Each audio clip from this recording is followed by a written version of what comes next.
House of Justice, 106 West 145th Street, coming to you on WLIB 1190 AM. And right now, I want you to get on your feet for the president and founder of the National Action Network, the Reverend Dr. Al Sharpton. No justice! No peace! No justice! No peace! No justice! No peace! No justice! No peace! What do we want? Justice! What do we want? Justice! What do we want? Justice! When do we want it? Now! When do we want it? Now! When do we want it? Now! Hug the person next to you, tell them you love them. If it had not been for the Lord on my side, tell me where would I be? Oh, where would I be? He took my enemies away. He let the sun shine through a cloudy day. God brought me in the cradle of his love when he knew I had been bad enough. So if it had not been for the Lord on my side, tell me where would I be? Tell me where would I be? Tell me where would I be? Oh, where would I be? Give him a hand, Brother Prevon. Give him a big hand. Senator, we're happy to be with you another Saturday morning at the Saturday Action Rally for you that are here live at the House of Justice, 106 West 145th Street in the Village of Harlem. And for you that are listening live on 1190 AM WLIB in New York, we're happy to be with you another Saturday morning where the action is. Give a hand to our presider, Attorney Michael Hardy. And to all of our participants this morning, certainly we want to thank for this briefing on the budget, because one of the things we have tried to do in National Action Network is be as substantive as we are in terms of our passion. This is not a protest movement, it is a movement that also protests. That ain't all we do. And to have Assemblyman Blake and Mosley come down on the Saturday after the budget passed, on time, led by Speaker Carl Hastings, and brief those of us here and the thousands listening, gives you an idea of the stewardship and leadership that these two young brothers are giving us in Albany. Give them a big hand. I watched them grow into their own, and I was telling them in the back, every generation produces its own leadership. And I am very comfortable when I see, in terms of the political leadership of this oncoming generation of Mosley and Mike Blake. I've known Blake. Blake started under Barack Obama in Iowa, when nobody thought Barack Obama could win, and went with him every step of the way, and was in the White House. I'll tell you something, when you got a young man that is in the White House, he's a political director in the White House, y'all had to go through Blake to get some of your politics done. And he left the White House and came home to the Bronx and ran and won for the Senate.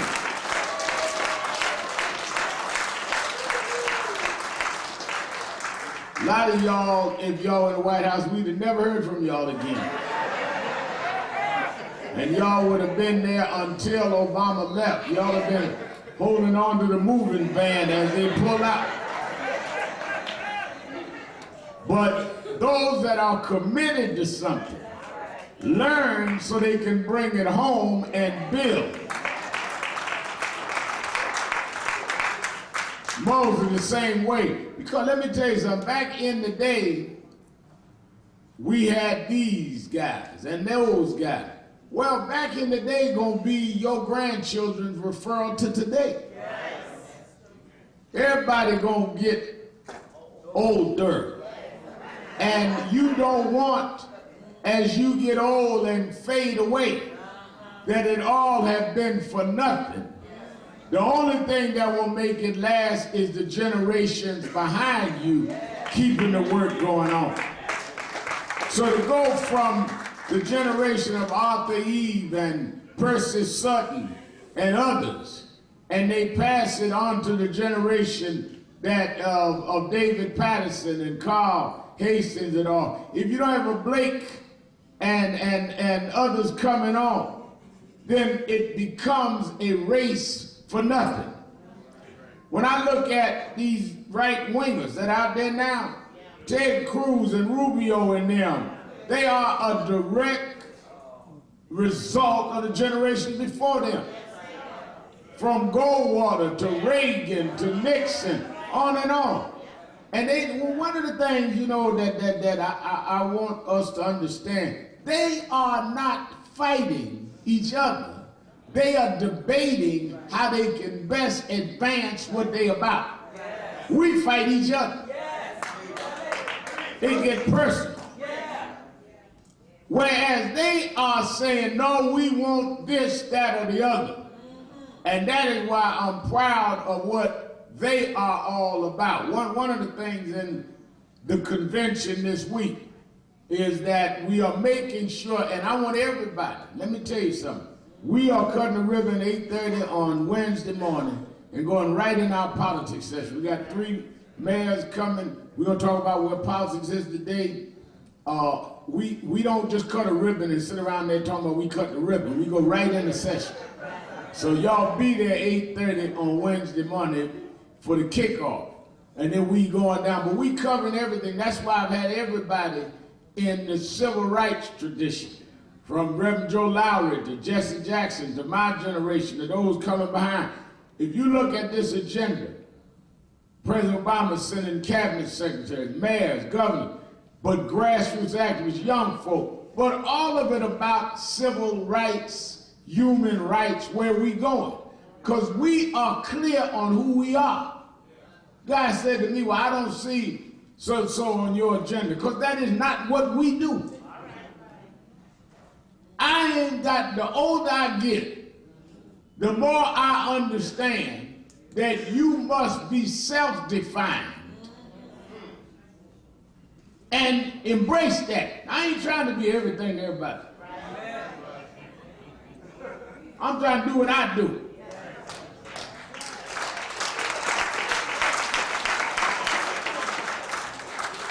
I tell somebody I was in somewhere in the South last week, and God jumped up, well, you black conservative, Al Sharpton don't speak for me. Absolutely I don't speak for you. Never told nobody I did, and I want you to tell everybody that mess you talking you didn't get from me. I ain't trying to speak for everybody. And I accept others that got a difference of opinion. Ben Carson, Dr. Carson, ranking black conservative. I'm letting him speak at the convention. Everybody got a right to be heard. Long as they don't get personal, I have no problem with that. Because if you believe in what you believe in, you hear everybody and go on from there. And that's what I try to tell young folk. And I tell young people, don't glorify being young, use it. Some of y'all worship being young. Every day you get up, you get older. Don't worship something you ain't gonna hold. And you that are older, be proud of that. When I think about what I've been through, I'm glad I made it to 60 last October. And I get up every day because them they working on getting to 70. Every day I get up. And if I can round that when I'm gonna head for 80, I'm gonna stay as long as I can. I want to go to heaven, but I ain't in no rush.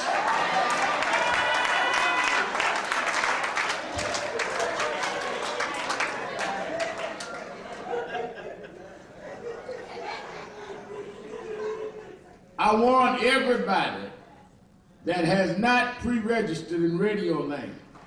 I was looking at the numbers this week, and a lot of people that listen on radio, don't just look at a couple hundred that come on Saturday morning. The people listening that are around the metro area, I want y'all to understand that every issue from health care to education, to what we're doing on TV. The cast of Empire is going to be there this week. Blackish. Everything you can think of. And then next Saturday, we're going to do the Measure the Movement. The rally will be down to Sheridan, so that the people that are coming from out of town, we got over 34 states that are coming to our convention. And we're going to give them the action plan that have come out of the workshops. We're going to measure what we said last year we were going to do, and then project where we're going this year. Let me tell you one of the things that Attorney Hardy and I were looking at, Assemblyman Mosley. Last year we talked about, at the convention, that we had just come out of a battle in New York around stop and frisk. That one of the priorities that we had for the year coming from 14 into 15 was the dealing with policing. And we set up our chapters and all to deal with proper police reform. This is April last year. We always have our convention in April.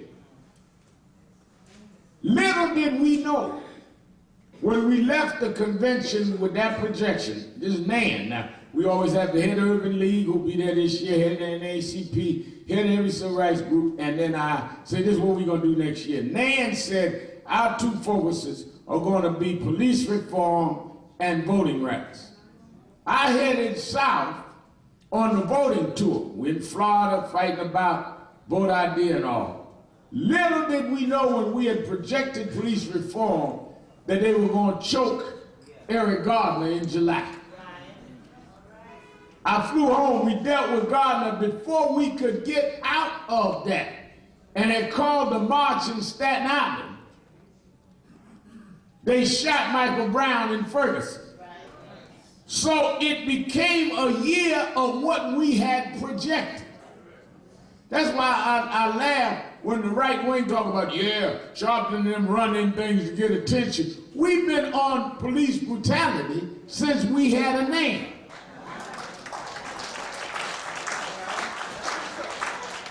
When they choked Eric Gardner and killed him, his mother was here this morning and his wife was there here in the House of Justice that Saturday.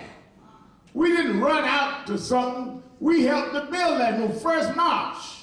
We left here the Saturday after Eric Gardner was killed and went to Staten Island and marched from Bishop Brown's church down to the site, Eric Gardner's mother and I, that Saturday.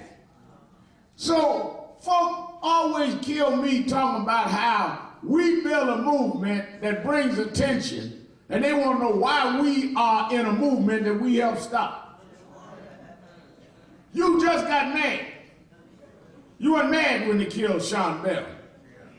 You weren't mad when we had to deal with any number of cases. You just got mad, but now you know more than anybody else. Now, you know about the young folks, a lot of these young activists have kept this thing going, have done a good job. I'm talking about a lot of you old folks that 60 years old and ain't never been in nothing. And they won't criticize those that are out there and the young folk. I was in Sarasota last week for Howard University, which is why I wasn't here. And lady said to me, well, Red Mal, I ain't in all this marching. I ain't with these young folks laying down and doing a die-in. I said, first of all, you too old to get down and get back up. I understand why you ain't doing a diet, because you're afraid you might not be able to get back up. They might embalm you if you get down there. You better stay up here with me and just march.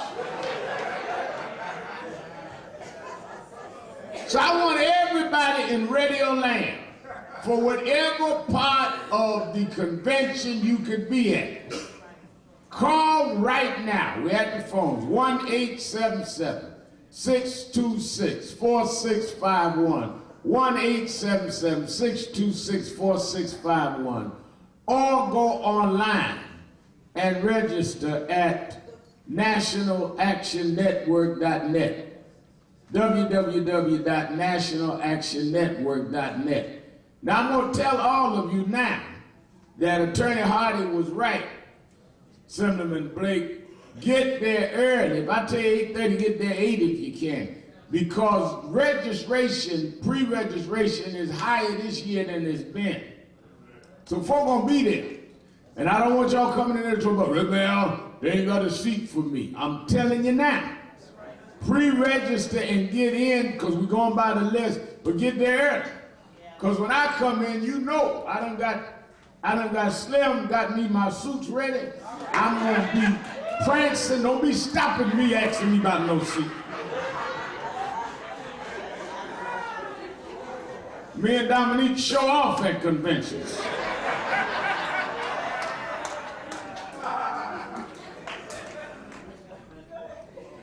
They said to me last year, oh, you got the president here, you acting cute. Absolutely.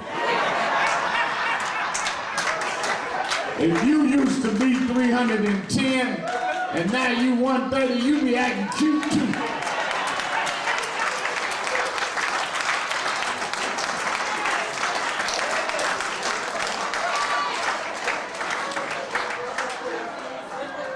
I get up morning, look at the mirror, 170 pounds, lighter than I ever was. I'm like James Brown, I jump back and kiss myself.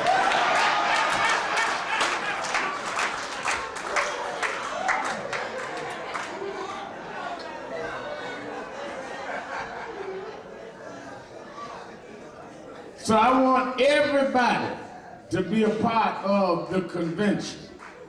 And I want you to not only be there to see whoever, but to be a part of it and contribute to what is going on. Today, 47 years ago, Martin Luther King was killed in Memphis, April 4th, 1968. I was 13 years old. I remember it like it was yesterday. There was a show on television at that time called Ironside. I can tell who's old by they say, uh-huh. The young folks don't know nothing about what I'm talking about. Used to be a show called Ironside, starring Raymond Burr. And he was in a wheelchair. And I remember I was home with my mother, and I had joined Operation Breadbasket at 12. So Andy Young, Jesse Jackson, all them at Bethany under Reverend Jones. But I had started slacking off. All my friends were in nationalist movement of Panthers. I was slacking off. Bishop Washington put me in Breadbasket because it was church-based. And I remember as I was laying there watching Ironside, my mother, it came across the stream on the bottom of the TV that Dr. Martin Luther King had been shot in Memphis. Remember like it was yesterday, it was in the evening. On a Thursday night, that's right. As my mother saw that, she started praying that he would make it. And about an hour later, they broke in the program and announced Martin Luther King had died. My mother started crying like it was a member of our family. And though I admired Dr. King, I had seen him twice, met him, Bishop Washington's office, had joined Breadbasket, I couldn't understand why she was so hysterical. And I kept saying, Ma, what is wrong? He'll be all right, it'll be all right, he's going to heaven. What's wrong? I'm just 13. She said, you would have had to grow up in the South. and people tell you you couldn't eat in the restaurant because you black, or that you thirsty but you can't drink out the white fountain, or you pay the same fare but you had to go sit in the back, you'd have had to grow up like that to understand who Dr. King was. And I remember about 6 months later, Michael Blake, they came out with a movie from Montgomery to Memphis. And at the end of the movie, they had a song called What We Gonna Do Now That the King of Love Is Dead, Nina Simone. And as I sat in that theater, I thought about the other day talking to my daughter Ashley, and I forgot to tell her that story. The movie I went to see it in was the Lowe's Kings, and they just reopened doing shows right on Flatbush Avenue, right down the block from where the other one down there about the McDonald's and the young ladies. And when Nina Simone was singing that song, it was like she was singing to me. I felt guilty that I had not been active as I should have been in Breadbasket. And I was 13. I went back that Saturday, and every Saturday since, I've been doing what I'm doing now. They made me youth director.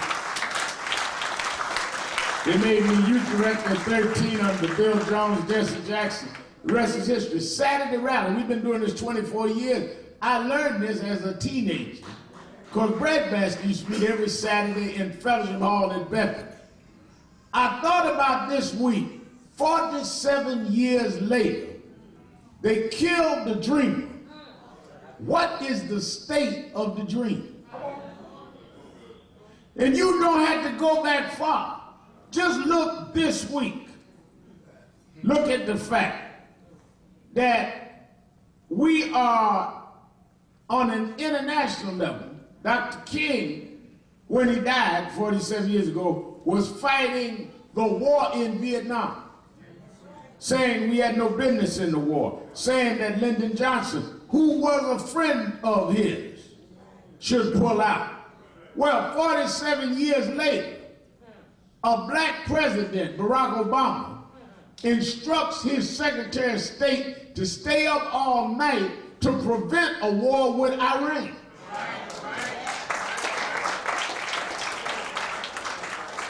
Obama would not have been president to call the shots for John Kerry if it wasn't for Martin Luther King and the voting rights bill. Just 3 weeks ago, I walked with President Obama and his family across Edmund Pettus Bridge that led to him. And I thought about what Dr. King would say to see Obama in the Situation Room stopping a war. I thought about it as I sat there. I'm going to connect the dots for you. Talking to John Kerry, who I ran against for president 11 years ago in 2004. So when I'm looking at this, the right wing that demonized John Kerry, it's a man that was a veteran who served. They did the swift boat on him. But now he's in charge of foreign policy. Now they want to fight President Obama. They were against a plan to stop the nuclear weapons even before they heard the plane. So on a global level, you got the Iran nuclear deal. Go right over to Kenya. Terrorists going to take a college and kill 447 people, meaning we got work to do internationally in the state of the dream. But then come on home. President Obama appointed the first black attorney general, Eric Holder. Holder championed voting rights, sued states over voter ID, dealt with police reform, dealt with some of the issues we want. Some of the issues that we wanted didn't deal with. Then President Obama nominates, as he retires, as announces his retirement or resignation, Loretta Lynch, who we know. Loretta Lynch prosecuted the Abner Louima case. Many of us led the marches on that. It is over 150 days, and they have not even set the date to confirm her. They've come up with nothing on her. They've not made no accusations. If you watch the hearings, all they attack is Eric Holder and the president. Yet 6 members of Congress, of the House, wrote a letter to the Senate this week saying, don't confirm her. She is, quote, unfit. 6 members of Congress wrote the Senate saying that. So I got on the phone, and we had a conference call the other night. Mark Morial of Urban League, and Melanie Campbell of Black Women's Roundtable, and Cornell Brooks, NAACP, and I, and the 4 of us. Next week at the NAN convention, we're going to announce that on the Monday after NAN, we all going to Washington when they come back off recess, and we're going to be waiting and demand they call a vote on Loretta Lynch.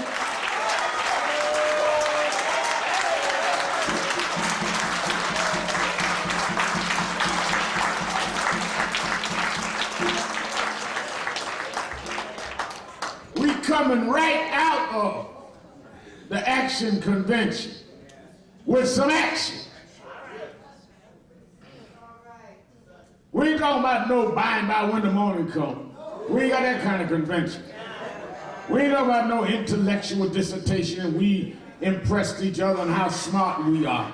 We talking about action. They're out on Easter break. They come back the Monday after our convention. Good. We glad you back. Because we got something for you to do, and we're going to stay right here until you do it. We are not the Easter Bunny, but we got some after Easter recess stuff for you. I'll tell you that right now. There's going to be a lot of action we come out, announce it after the convention. I'm going to tell you that one right now. For Loretta Lynch to rise up from a family that was raised in segregation in North Carolina, put her through Harvard, and her be a unquestionable, effective prosecutor. If they can block her, then what is that saying to any of our children?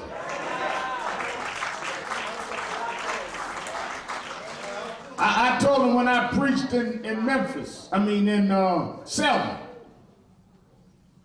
3 weeks ago, they had me do the sermon for the 50th anniversary.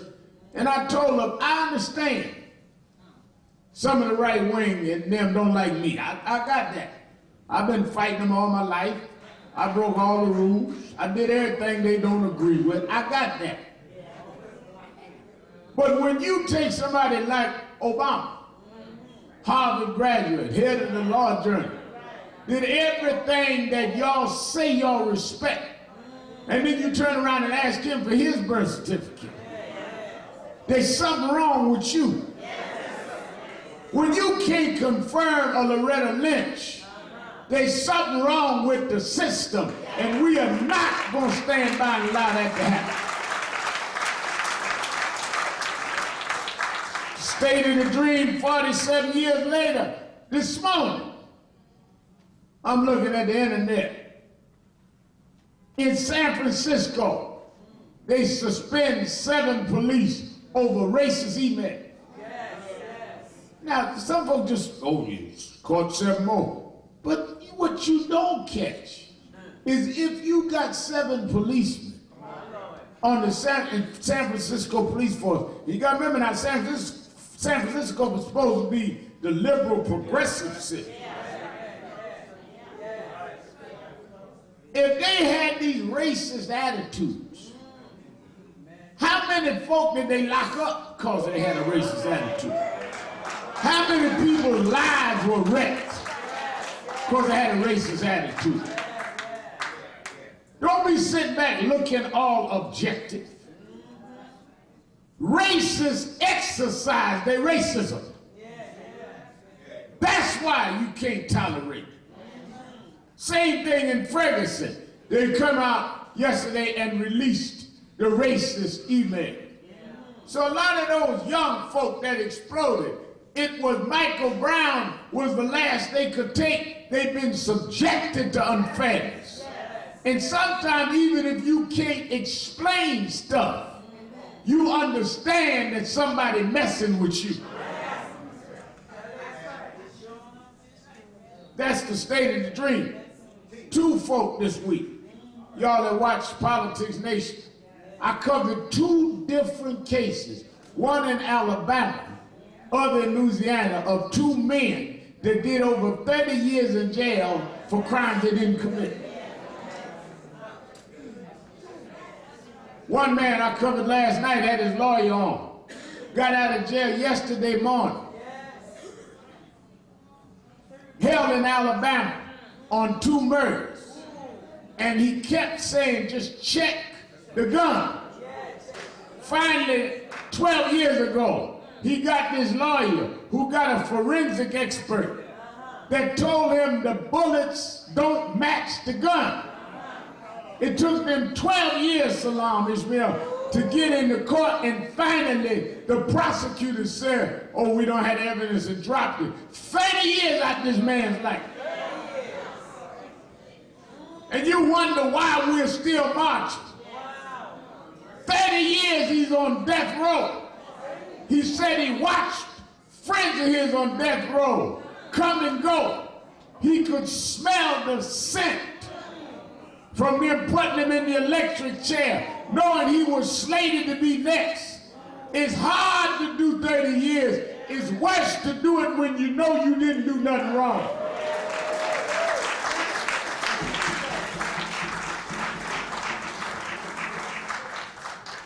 And if it were you, you'd want somebody to fight for you. I remember years ago when we got to rolling, people told, well, I don't know about Sharpton. I don't know about all of them activists. If nobody's speaking up for you, then you don't know what you would do.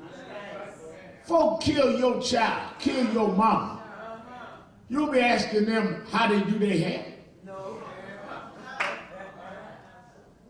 All kind of irrelevant, insignificant stuff. State of the dream, Indiana this week. Let me tell y'all something. One of the things I'm going to deal with at the convention, we have got to deal with a lot of our own biases. To stand up against discrimination against gays is not against your religion. Does not mean you condone something. It means you don't condone discrimination. The issue is not your views on gays. The issue is your views on discrimination. Let me get that straight, because a lot of y'all try to make this something up. Well, Reb, I don't believe in that. Ain't nobody asking you to believe in that. You sitting up 400 pounds talking about I'm not in. Ain't nobody trying to rap to you. They trying to live their life. Ain't nobody after you. Don't flatter yourself. I don't care what you say. I don't go that way. Nobody trying to get you to go that way. Stay on wherever you at. If they can make a law that based on religion, that they can refuse to service people. There are folk that based on religion say that Ham was cursed and that therefore blacks are cursed and inferior. When they use the religious out on gays, it woke me up because I'm a victim of them using religion on my people. I've seen you take the Bible and use it against mine, and I'm not going to be quiet while you use it against others.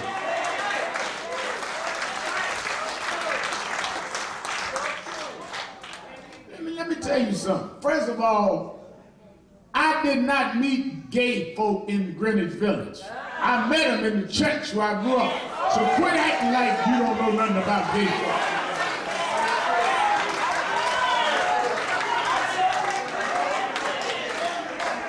Quit lying.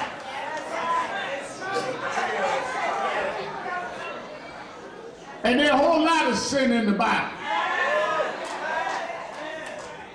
And you don't make laws against it. I told a preacher the other day, call me, Doc.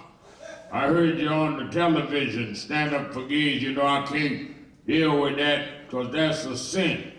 I said, well, suppose that they made a law against cheating on your wife and you couldn't bring your girlfriend to the restaurant. Because adultery is a sin too.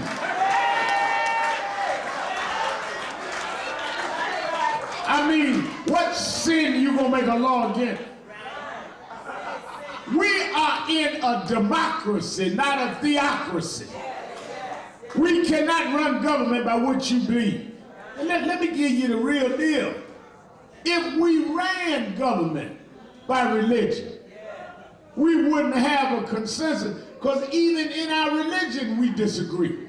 That's why you got Methodists and Baptists and Holiness. I mean, we got differences in religion. You got differences in your church. Quit that stuff. 20 years ago, I don't know if I can support the Million Man Marches being led by a Muslim. Your child is out there gangbanging. If a Muslim can talk to your child, you better get out to the march.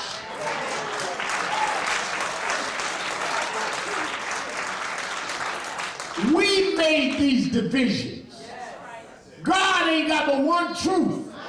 You can use whatever route you want to get to the truth, but don't try to make God your property. God is God. You trying to relate to God. There's room for everybody's interpretation if they're seeking the truth.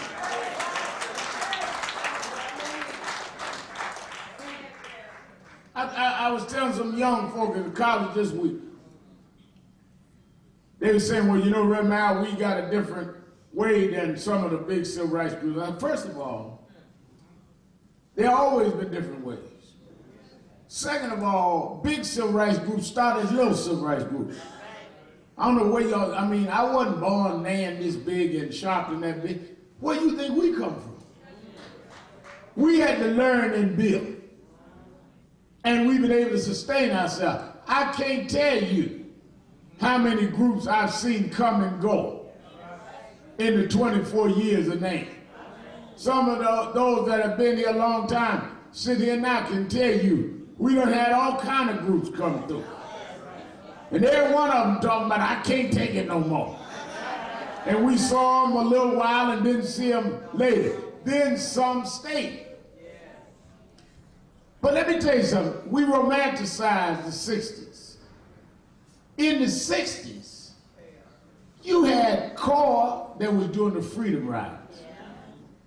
Martin Luther King never was a freedom rider. Well, let me give y'all a little history. Y'all get this in the barbershop.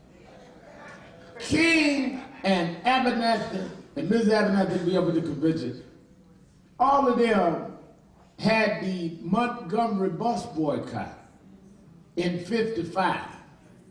In 60, the students started lunch counter sit-ins. Am I right? Greensboro and all. Dr. King never sat in the lunch counter. Then you had CORE doing the freedom rides. All that at the same time. They wasn't fighting about whose way was right. Some was freedom riding, some was lunch counter sitting in. King was rallying and marching. Everybody was fighting segregation. So this ain't the first generation had different methods of trying to deal with the same thing. Then you had disagreement. Malcolm disagreed with Dr. King. And then at the end, he came to Selma to try to help him.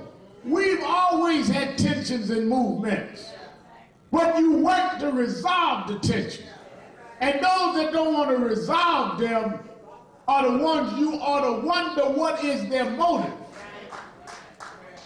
Anytime you're meeting is more on tearing down other black leaders than in trying to build something to tear down the wickedness and wrong that we face, then your motive is wrong. And you need to question yourself, is what's really motivating me? Am I motivated for love for justice, or am I motivated for my own ego and think somebody's in the way of my shine?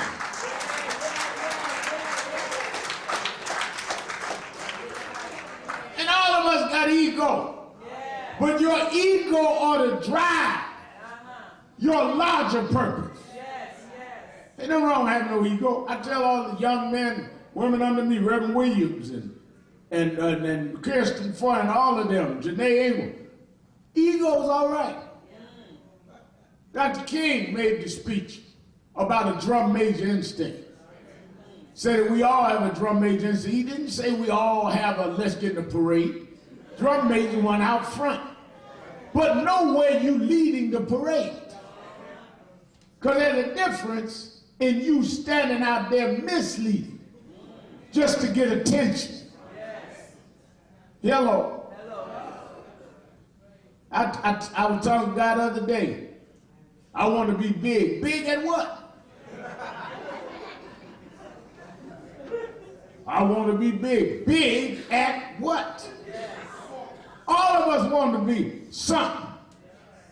I determined I was 13. 47 years ago, Dr. King died. I wanted to be a civil rights leader. I wanted to be out front in this vein. So when I went to James Brown, never left this vein. He came back. New Don King, all of them. I didn't want to just be big. I wanted to be big at what I was called to do. Some folks just want to be big. They don't care. They ain't committed to no tradition, no tribe, just big. Some preachers just want to be big. I'll be a big Methodist. I'll be a big Catholic. I'll be a big Muslim. I just want a big church. I just want folk to worship me. Hello? We must use our natural instincts to drive for a purpose bigger than us. Because my real point today is that 47 years after King died, the reason the world remembers him is he used his ambition and his ego to drive for something bigger than him. I want Mosley. I want Blake. I want all of them that have come into leadership politically to have ambition. I don't want them to sit around and tell me I don't have no ambition, I don't want to be nothing. Then get out the way. Because if you don't want to be nothing, you're going to mess up. I want one of them to be the next governor, next senator, next president. But I want them to want that so they can serve from that position. Don't just achieve it for your own sake. Say, I want to be the senator because I want to bring to the Senate the concerns that they never heard before. Have a bigger vision connected to your personal ambition.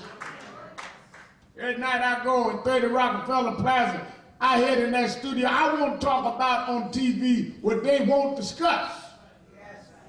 Yeah, I got a show, been on, now going on 4 years. But I want to talk about the man that did 30 years in jail that nobody else will talk about. I ain't just down there to be smiling at a camera. I'm down there to give voice to the voiceless. Otherwise, there's no reason for me to be there.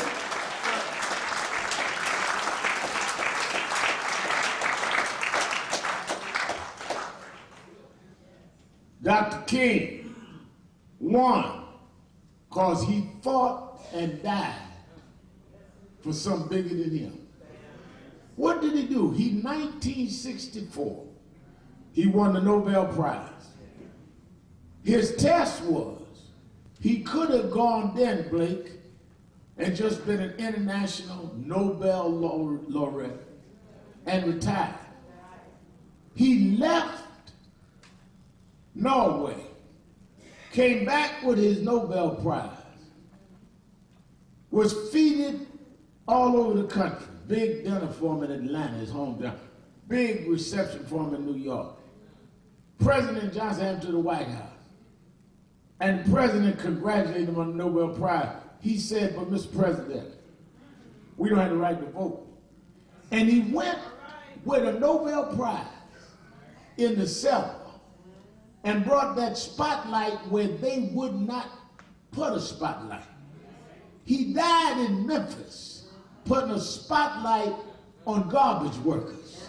Part of the job of an activist is to make little situations big and to make a big spotlight come in the dark. That's why 47 years later, we know Dr. King's name. That's why I was telling Martin III that on the second Monday every January, second Monday of January every year, in Alabama, where they locked Dr. King up, the courthouse is closed celebrating his birthday. Judge can't come to work. Bailiff can't come to work. Ain't nobody celebrating Governor George Wallace's birthday, but all over Alabama and Mississippi and Georgia, government closed down to celebrate the day of a man that stood for something. Right today, on Easter Saturday, little children, black, white, Asian, Latino, are in Washington, D.C., touring the Lincoln Memorial, touring the Washington Monument, and going over to the Martin Luther King Memorial. If you're faithful over a few things, God will make you ruler over many. Let me say this, I'll let you go. This is Easter weekend. It is in the tradition of Christians that yesterday was Good Friday. Tomorrow is Easter Sunday morning. Well, this is the mid of the Easter weekend. This is the midday. There were different people on the second day after the crucifixion and the day before the resurrection. And you got to choose the day in the state of the dream. You got to choose which one of these you are. There were some people that were saying, well, he's dead, crucified and killed him. I told you Jesus was just a troublemaker.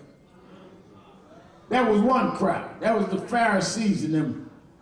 They met down at the town port. That's mid-second day, laughing and gossiping that the so-called Messiah is dead now. Then there was another crowd that said, well, I don't know what they're laughing about. He said he was going to get up in 3 days. Let's see what happens. That's the see what happened crowd. Some of them be down in Sharpton this week. They ain't really with us. They just coming to see what happened. But then you had another crowd that was praying for miracles. That was saying, we can't believe that it's all over now. We hope God will make a way. That's another crowd. That's a big crowd. Not as big as the see what happened crowd, but it's a big crowd. But then there's a smaller crowd than all of that actually. And that's a crowd of some women that got up on the third moment and headed to the tomb.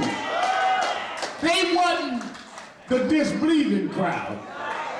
They wasn't the see what happened crowd. They wasn't the hope it turned out all right crowd. They were the crowd that said, it's the third morning, he gonna get up. I got my dress ready. I got my white towel, because I know what I know. And they went up to the tomb. You don't go searching tombs unless you expect something different to happen. Nobody go visit tombs on the third day. The body just got there. They went to confirm what they already knew. Some of y'all are trapped in the crucifixion. Others are trapped in procrastination. But some of us know that the resurrection is real.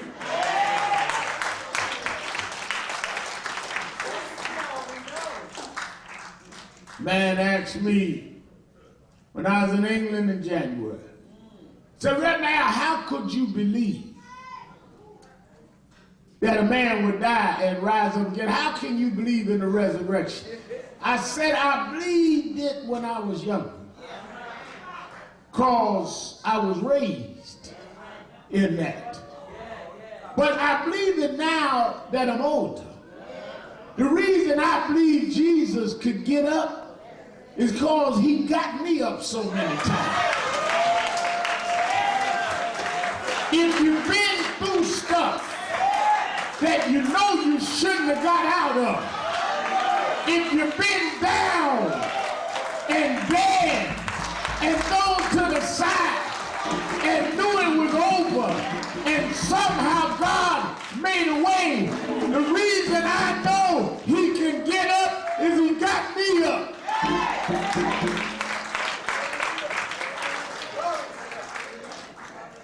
If you have a personal experience, then you know resurrection. Because I've been dead many times. They wrote me off, but I serve a God that said behind every Good Friday, there's an Easter Sunday morning. If you hold on, if you don't give up, if you don't give out, I'll make a way out of no way. I'll make your cooling board, your launching pad. Don't you turn down now. I believe in the resurrection, because my granddaddy was a slave. But I can walk in the White House and look at a man my granddaddy's complexion, taking care of world business. I believe in the resurrection, because the first will be last, and the last will be first. And the lion and the lamb will lay down together, and God will make a way for his children. I know it for myself. He's able to keep you from falling. Though the storms, I know they get messed out on me, though the storms keep on raging in my life. Sometimes, Blake, it was hard to tell the night from the day, but I keep my eyes on that place he has prepared for you and me. So even if the storms keep raging, even if the wind keep blowing in my life, my soul is anchored in the Lord. Yes. Everybody's singing. Everybody's singing. Everybody's singing.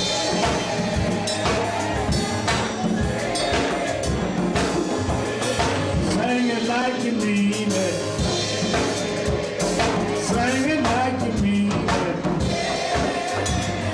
Singing like you mean it.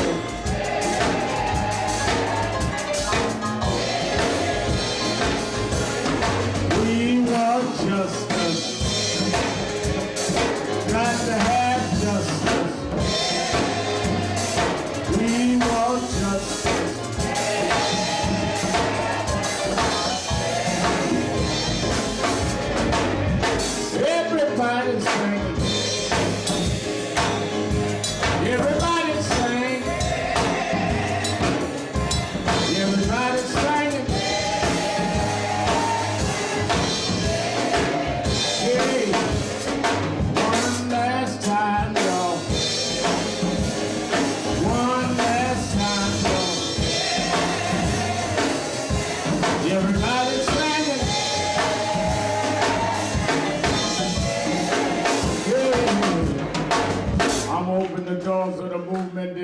someone here today on this Easter Saturday, on this the 47th anniversary of the assassination of Dr. King, that never joined the movement, never became a registered member of the National Action Network. If you're here today, it couldn't be a better day than to be a part of the network. To say we signed you up on April 4th, the anniversary of Dr. King's assassination. That's when I recommitted 47 years ago. If you're here today, just come down to me and let me sign you up to the National Action Network. Come on, everybody singing. Everybody singing. Everybody singing. Yeah. Everybody singing. Everybody singing. Everybody singing. Yeah. Singing like you mean it. Singing like you mean it. Singing like you mean it.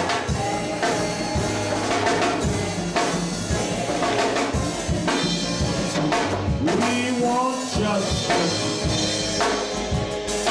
Got to have justice. We want justice.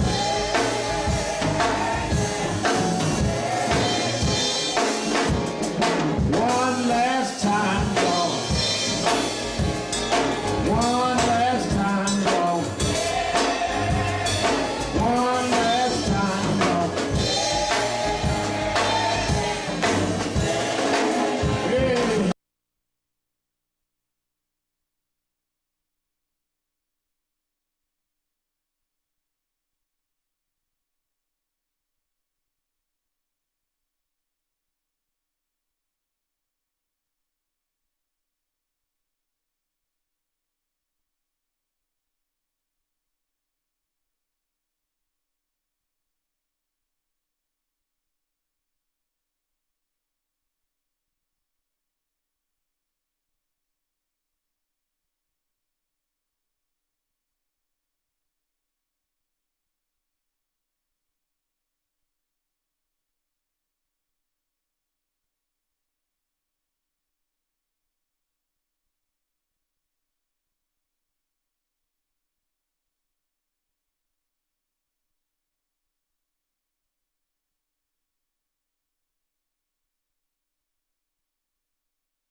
And it doesn't have to be that way.